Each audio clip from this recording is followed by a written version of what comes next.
que se a educação à distância tem crase ou não? Bem, eu sempre aprendi que quando você não especifica a distância, não tem crase. E quando você especifica, por exemplo, eu moro à distância de 400 metros de determinado lugar e eu coloco a crase. Mas outro dia eu estava lendo um texto do Pasquale Cipro Neto que diz que o uso é facultativo e me pareceu bem convincente. Justo Pasquale, né? Super atacado pela academia nos últimos anos.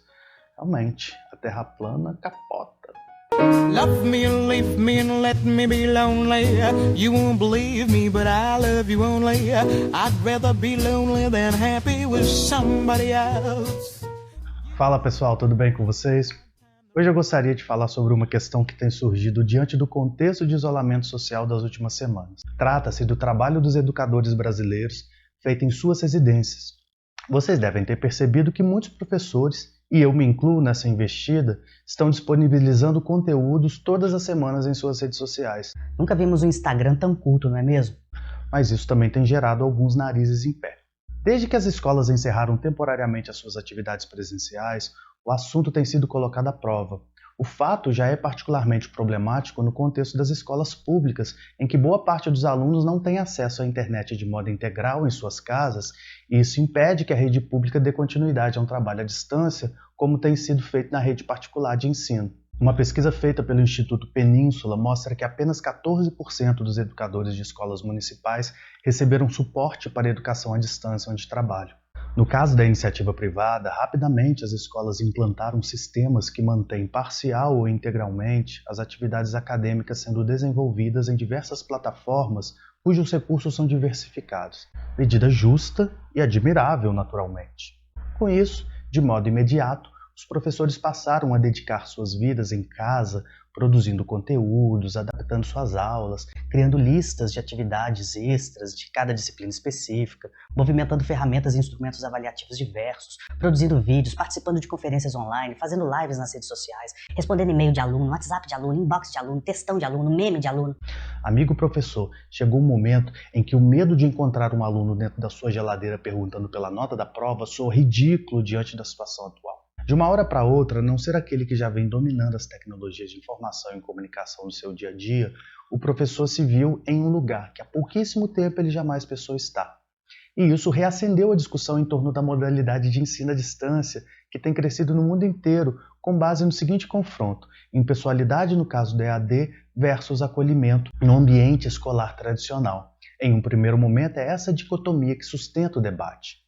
Ocorre que, embora os esforços sejam louváveis no cumprimento das atividades do ano letivo, muitos professores estão angustiados em suas residências, preocupados e com toda razão com salários, empregos, saúde física e mental, e tendo que dar conta de todo o expediente doméstico, juntamente a um trabalho novo para o qual não estavam preparados de imediato. Não bastasse isso, pesou sobre muitos professores a obrigação de produzir aulas com uma qualidade técnica de que eles não dispõem em suas residências. Afinal de contas, eu sou um professor e não um youtuber, correto? Questionamento igualmente justo. Os profissionais da educação estudaram durante anos de suas vidas para trabalharem em sala de aula, que é o lugar onde têm competência para atuar e acompanhar o aluno no seu processo ensino-aprendizagem. Por isso, nenhum professor deveria ter a obrigação de impor-se um regime de trabalho que não esteja afinado com a sua área de atuação e com a modalidade para a qual ele formou-se. Muito menos o professor deve aceitar qualquer tipo de imposição dessa ordem que venha das instituições onde atuam, mesmo que todos devam se empenhar para dar suporte ao estudante dentro das condições que lhes são possíveis de serem executadas. Isso faz com que pensemos também que o ataque às iniciativas tomadas pelos professores e instituições deva ser reavaliado. É verdade que a falta de universalização de acesso à internet expõe uma das facetas mais brutais da desigualdade social no Brasil, o que torna hoje o projeto de ensino à distância carente de investimento maciço em banda larga no Brasil. Mas o problema não é só esse. Sobre todo o processo de transformação técnica da sociedade, parece incidir a dúvida em torno da substituição de uma coisa pela outra. Com livros, músicas e vídeos, por exemplo, sempre foi assim. Com a educação não tem sido diferente. Tanto que em 2019, o número de calouros em cursos superiores à distância superou o de presenciais no Brasil. Isso significa dizer que a escola tradicional está condenada ao desaparecimento? Ainda que muitas projeções possam afirmar que sim, e isso tem como base o aumento expressivo de cursos de vários segmentos e áreas do saber que são oferecidos online, a modalidade presencial mantém a sua diferença para o ensino à distância em um ponto muito caro a figuras como Paulo Freire, a deshierarquização do saber, a horizontalidade das trocas entre os indivíduos. Em outras palavras, a função do professor como mediador do processo ensino-aprendizagem. E o que mais faz o ensino à distância, supondo atender a essas ideias, talvez seja a reprodução de uma lógica conteudista centrada em uma figura que transmite o saber, é detentora de um conhecimento unilateral, o que impede de modo premente o contato real entre alunos, a cooperação, a aceitação do erro não como um demérito, mas como parte fundamental de qualquer descoberta. Sim, pois um vídeo postado na internet é editado e a fala do professor é controlada de diversas formas. O aluno, que tem a possibilidade de interromper a exibição, voltar outra hora para assisti-la ou nunca mais voltar, precisa assumir as rédeas de sua própria trajetória. Atitude que, em princípio, destrói o argumento de que a EAD seria uma modalidade superficial ou de quinta categoria.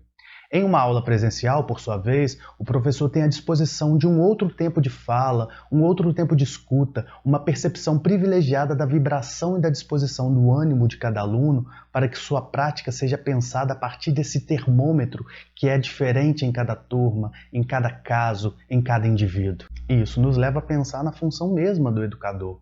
Como iremos lidar no futuro com a virtualidade das telas em meio ao processo educacional? Desumanizaremos, inclusive, a formação do indivíduo? Perpetuaremos a lógica dos entulhos de conteúdo sendo despejados desmesuradamente sobre as tábulas rasas? Ou aprenderemos a agir de modo complementar para que as tecnologias que são irreversíveis estejam no cotidiano escolar, sem substituir o já consabido, mas sem que elas apenas repitam situações a que o aluno tem disposição fora dos muros escolares? A escola, nos tempos de coronavírus, tem sido obrigada a se repensar. Quem sabe não tiremos uma lição disso tudo e criamos uma outra escola, ou um outro sistema educacional que seja construído com vontade política e com participação da sociedade. Uma outra escola que pense menos em ensinar a reproduzir, mas uma escola que pense mais em ensinar a criar. A quem devemos educar para que isso aconteça? Isso, obviamente, é papo para outras utopias. Por ora, é difícil mensurar e julgar o trabalho do professor em meio a este turbilhão.